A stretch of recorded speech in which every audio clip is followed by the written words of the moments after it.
Welcome, everybody. Thank you for tuning in to another episode of It's Just Business. I'm your host, Jonah Barnes-Moore, a.k.a. Busy J, and this is my co-host, who is also my mother. I'm Ina Barnes, a.k.a. Busy E. Ooh, there we see. That was smooth. That was good. That was a good one.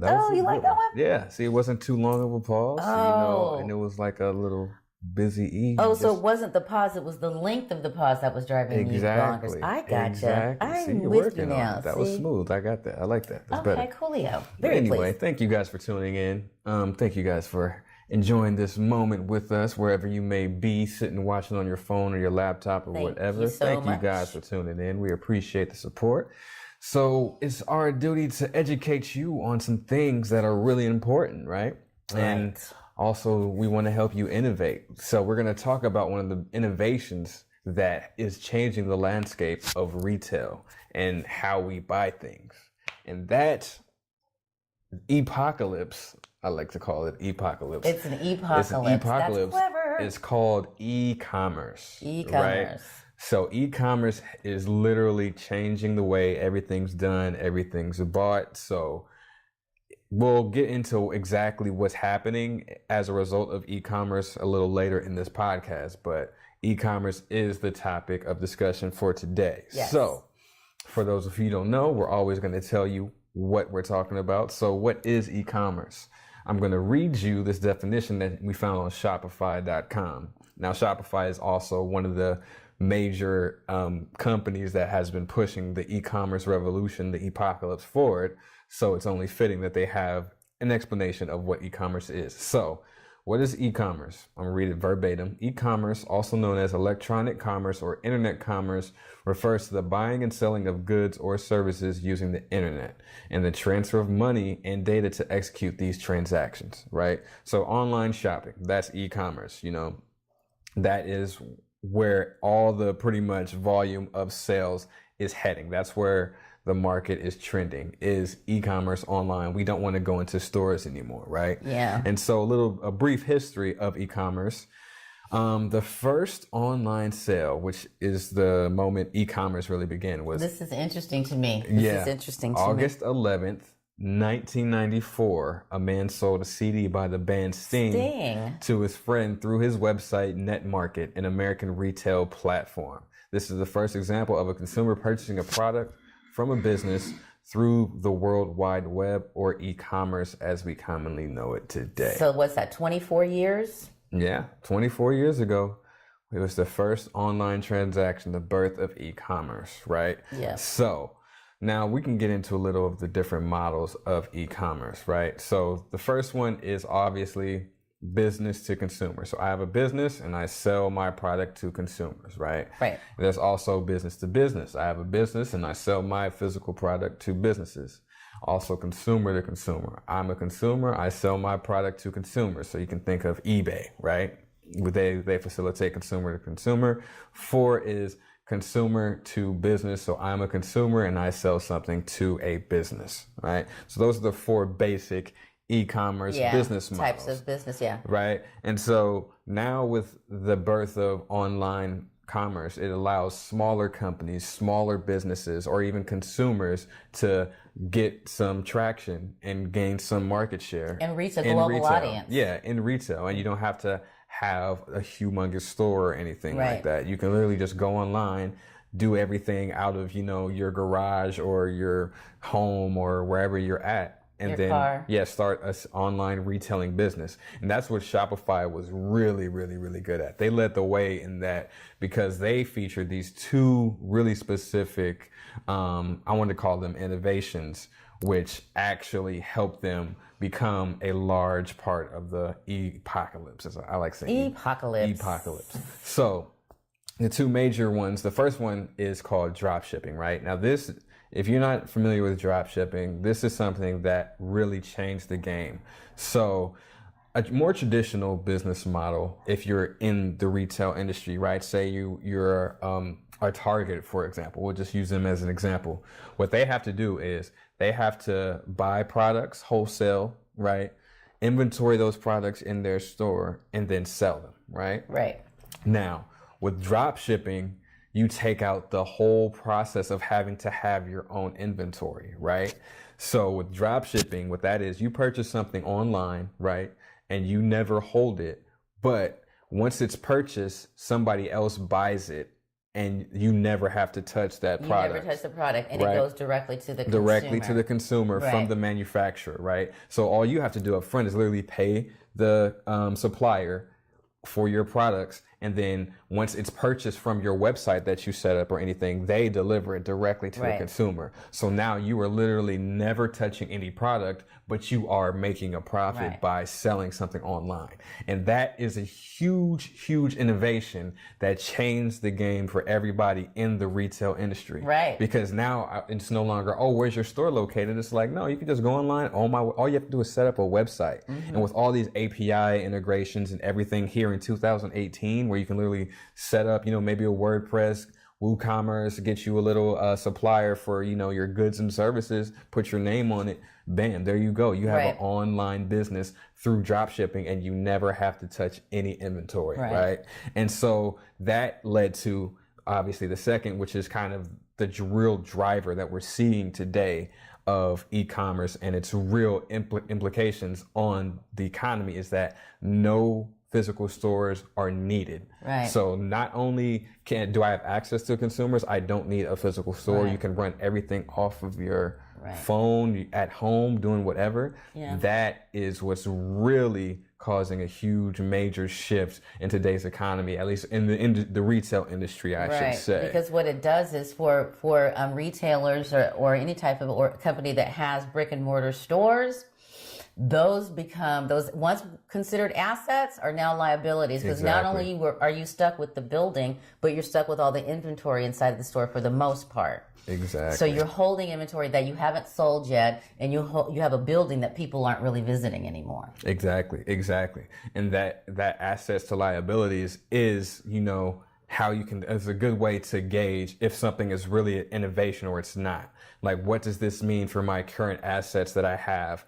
And does that make it a burden for me? Does it make it a burden for my bottom line, or does it stay an asset? What happens with drop shipping? It turned those physical stores from assets into liabilities. Because before it was, you need a physical store to reach all of these consumers in all of these different areas. Now it's just, we just need to optimize our search engine, or do SEO, our search engine optimization, give a few buzzwords, have an online presence with a website or whatever it may be, or even just social media, right? To drive traffic, not foot traffic, but online traffic to your site and get people to purchase your product that you don't ever have to touch.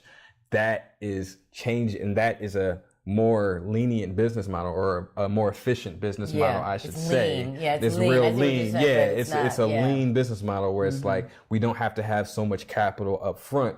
We just have to get traffic, which is not even foot traffic anymore. It's literally online traffic. How do I get people to my website to see my product, and affiliate marketing and all of these different things? So that is kind of where we're seeing the real effects today, because all these stores, these major stores that have been pillars in the retail industry, are now closing, right? Yeah. I'm going to go down a brief list. Oh, this list is heartbreaking. So we got a lot of stores. So we have Sears. Sears is one was a giant, seemed like an Amazon, is now closing. Kmart obviously is closing. JCPenney is closing its stores. I'm going to say this one for last, because that's kind of a big deal. Mattress Firm has been closing its stores. Orchard Hardware and Supply has been closing its stores. Lowe's has been closing its store. Toys R Us, as we know, that's one of the giants that actually went, and there's no more stores in the U.S. And then this last one, which is kind of a shock, this news article came out 6 days ago. Target is even having to close some of their stores. Right. So Target has announced that it's going to close 6 of its stores. Now, that's not a lot, but the fact that they even have to close their stores at all just shows you the impact of this e-commerce revolution, or evolution, as people like to say, or the e-pocalypse, is having on this retail industry, right? So I'm going to read this article real briefly to you. Target has announced it will be closing 6 underperforming stores across the country, one of which is in Minnesota. The store at 6100 Shingle Creek Parkway in Brooklyn Center will close in February as part of Target's annual review of its portfolio. The 6 stores selected, with 2 in Chicago, 1 in Milwaukee, 1 in New York, and 1 in Tennessee, will all close by February 2nd. And the spokesperson, Aaron Conroy, told the BMTN, the decision to close a store is always difficult. Target stores are a vital part of our future, providing hundreds of thousands of jobs nationwide and enabling us to create engaging experiences for our guests as well as online orders. Is filling online orders. Yeah. So the interesting thing about this, because one of my favorite companies to talk about is Amazon, because Amazon has everything, and we had talked about in one of our previous podcasts that when you look at the landscape of who's out there and who can potentially compete with an Amazon, it was like Target was one because of the variety of product that they offer. So they offer, you can go into Target and get everything from, digital, cameras or, games to towels to makeup to groceries to everything. So they were, because they had such a wide variety of offerings, it seemed like they would be like Costco or Walmart, better poised or positioned to compete against an Amazon. But the fact that they're having store closures, what is that sign? What is that a marker of? What is that showing us? Is it just those specific places where they're closing, that they're underperforming stores, or is this something else that we're seeing that is going to foretell the future of this company? Right, and that's what's really, when it gets really interesting, because if you look at the news about Amazon, they're opening these cashierless stores all over the place, and they're opening these warehouses all over the place so that they can get their product to their consumers, right? So what we're seeing is, with drop shipping, with e-commerce, with them no longer having to have physical stores, these assets of brick and mortar stores are becoming liabilities. Now, the way to innovate that is to, how do we turn back the tide? How do we shift having these stores somehow, some way being turned back into assets as opposed to being turned into liabilities? So that's where you have to get real creative and innovate. Okay, like there are some benefits of us having this large infrastructure, us having these stores, all these places. How do we regain and take back that value?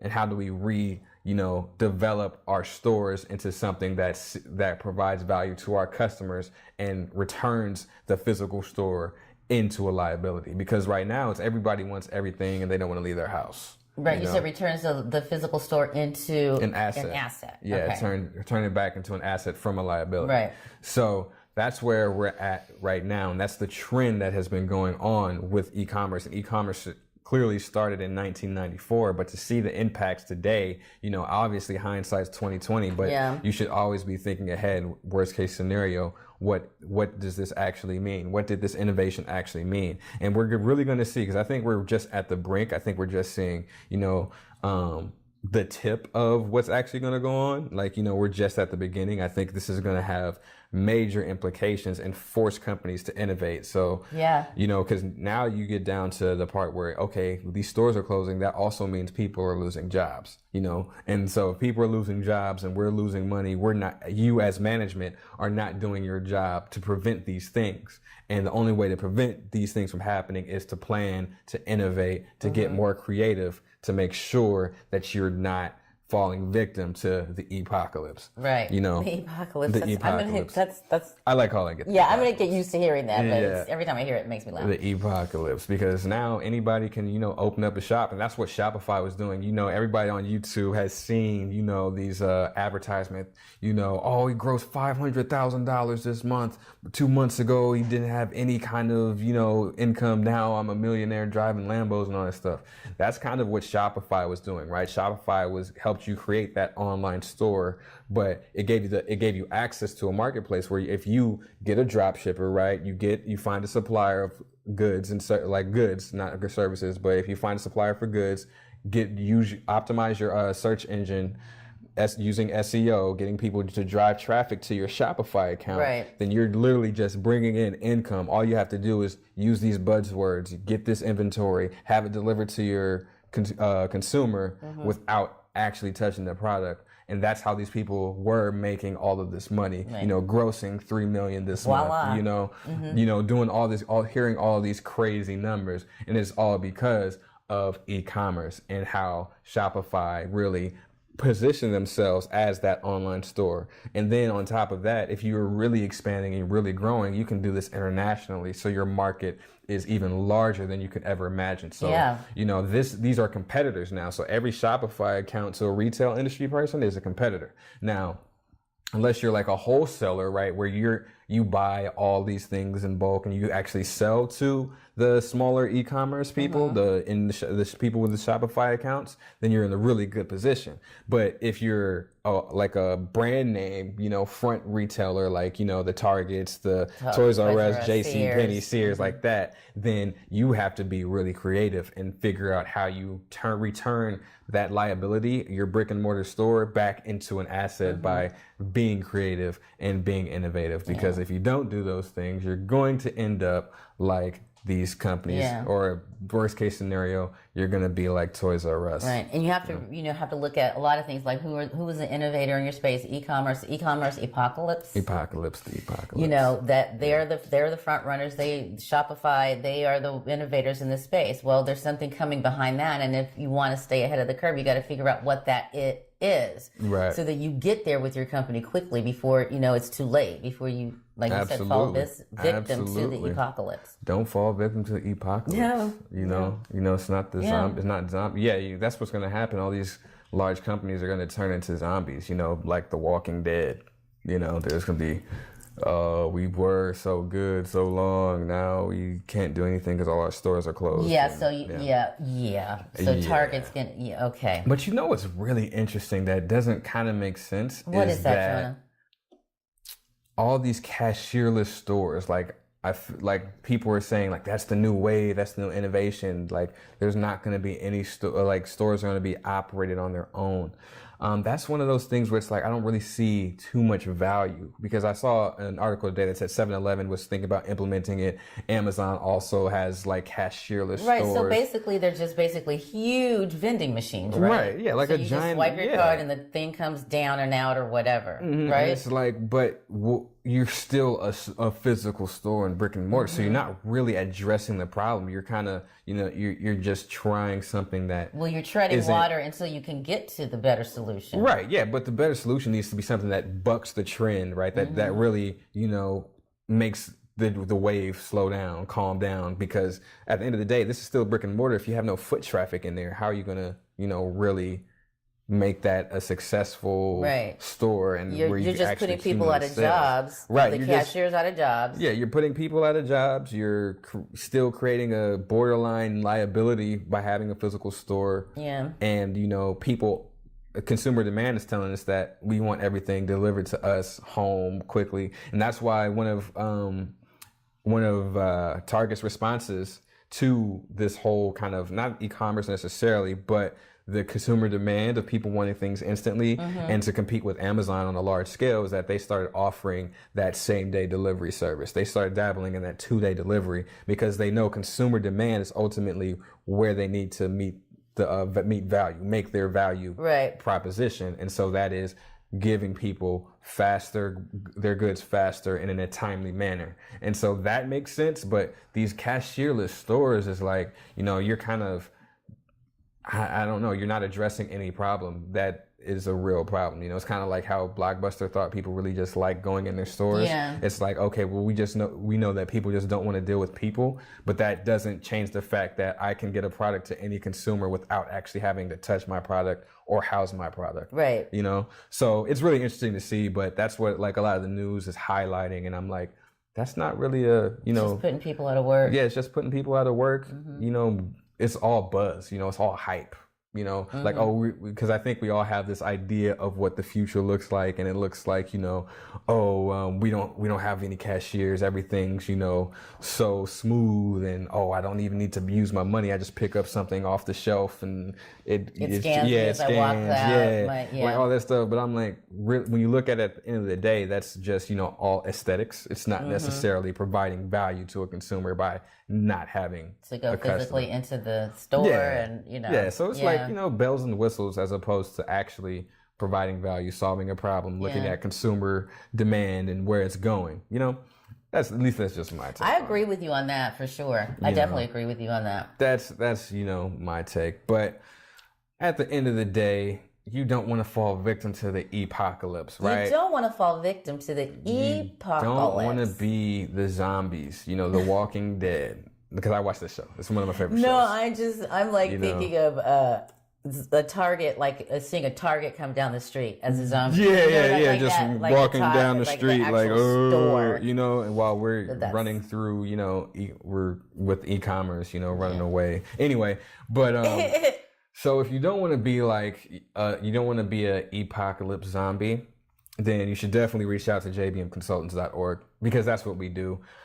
We help you innovate so that you can also sustain and develop a process of innovation and also kind of start to have a culture of innovation so that you can always see these trends coming and so that you can always just be ahead of the new trend and you can disrupt yourself so you can understand what could possibly put us out of business. What does this innovation mean for my industry? We help you facilitate that process so you can sustain and develop your company and be more wealthy and more prosperous in the future. Because it's easy to look good today. It's easy to look at your bottom line numbers and say, you know, we're good right now, but you always want to be looking out for what's coming and what does that mean for our business. And we help you do that with our facilitations. We obviously offer a great amount of services for everybody. So one of the major ones, if you want to get your culture down, if you want to do like a whole company assessment and you actually want to make that pivot to become an innovation company that innovates and have a process for innovation, then you want to look at the Innovation Strategy Development Program. That's one of our best programs. If you're really like, I need to do this now, we see this coming, how do we do it? You reach out to us, we'll get you signed up for that program. We also have a basic innovation workshop, which is pretty much a hard driven one-off workshop where it's like, we're going to identify the problem that you need to solve. We're going to establish a real quick process for you guys to do it. And then we're going to help you measure and implement that in a one day, one sitting. So if that's what you're looking for, we just need something right now. We have that with our basic innovation workshop. We also do basic cryptocurrency workshops because that's a great innovation that's here and that's gonna be here to stay in the future. So how can you and your company get ready, or you as an individual learn about it and understand it? We have basic cryptocurrency workshops for the company, but we also have an online course for the individual who's just wants to know what cryptocurrency is and how can you get started for whatever purposes. It could be investment purposes, or it could just be, I like it. I like the idea of having a new kind of currency I can spend, right? We have that for you. That's at cryptocential.teachable.com. That's CryptoSential.teachable.com. I'm pretty sure, because I'm tired of spelling, I'm going to put it on my website, so I can just say go to jbmconsultants.org and it'll be there for you. I'm going to figure that out. And we also have career coaching services. So if you're looking to actually pivot and innovate your own career and your own path, you just see yourself being in a different place, you being in a different job, getting a promotion, we have career coaching services for you if you need that. And we also do talent acquisition services for companies if you're looking to find those innovators that are out there and you just want them in your company so they can help you develop that culture. We have your back on that. So just go to jbmconsultants.org to check out our talent acquisition services. And on top of that, if you don't want to just do these one-off events, we always have our subscriptions. So you can subscribe to us and pretty much have us on call for any of these things. We develop a package that's catered to you and your company, whether you're a startup, small business, mid-sized business, or a large business. We have packages for you. We're also going to have packages for individuals looking for the career coaching services as well. So stay tuned for that. But just stay tuned with jbmconsultants.org. Make sure you follow our all our social media. You can go on our website. We have our links right there, jbmconsultants.org, and then you'll see these little emblems on the side of the web page. You just click on that and then click follow, so you can always have access to us, always see what's new, what's hot, what's going on with us, So we have the Twitter, we have the LinkedIn, Facebook, Instagram, we have it all. So definitely check out the website. Definitely follow us on all social media. And we want to thank you guys for tuning in. What do you look? You like? Oh, she's discovering the website. This is brand new. The merchandise. The merch. Yes. Of course, the merchandise that is up and running, and we are going to have that up for you guys, so you guys can go to our website and purchase anything that you like on there. We have hats, we have T-shirts, we even have brand new mugs on there. We have our merchandise ready for you guys. So we definitely want to thank you guys for tuning in. Go visit the website, cop your merch, and keep watching our podcast. We need your support, and we thank you guys so much for tuning in.